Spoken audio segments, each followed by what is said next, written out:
Россияга бараткандарга маанилүү кабар. Кыргызстандын Россиядагы элчиси Кубанычбек Бөкөнтаев RU-ID тиркемеси аркылуу каттоодон өтпөгөндөр Россияга кире албайт деген түшүнүк туура эмес экенин билдирди. RU-ID'ни колдонуу ыктыярдуу экенин, сим-карта сыяктуу мамлекеттик кызматтарды алууну жеңилдете турганын кабарлады. Урматтуу Москва шаарындагы мекендештер, буйруса сиздер үчүн Казакстанга барып көрүүңүздөр үчүн границага эң акыркы үлгүдөгү комфорт автоунаалар коюлду. Эгерде сиздин документиңиздин суроо бүтүп, Казакстан границасына чыгып келүү зарылчылыгы болсо, анда биздин автоунаалар кызматыңыздарда.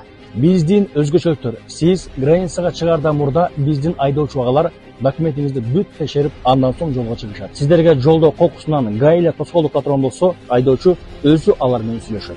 Жана границада эч кандай ортомчусуз өздөрү түз алып барып, түз алып чыгат. Москва шаарына келгенде регистрацияңыздарга дагы жардам берет. Бизден жасалган регистрацияңыздар базадан чыкпай калган болсо, сиздерди границага бекер алып барып, бекер регистрация жасай берет. Өзүңүздөр көрүп тургандай, машиналар ыңгайлуу. Жолдо белиңиздер оорубай, эч кандай кыйынчылыксыз мына ушундай бекер сууларды ичип барып келесиздер. Эгерде сиздер 3 адамдан ашыкча болсоңуздар, анда мына ушул артында турган машиналар үйүңүздүн түбүн, подъездиңизде сизди алып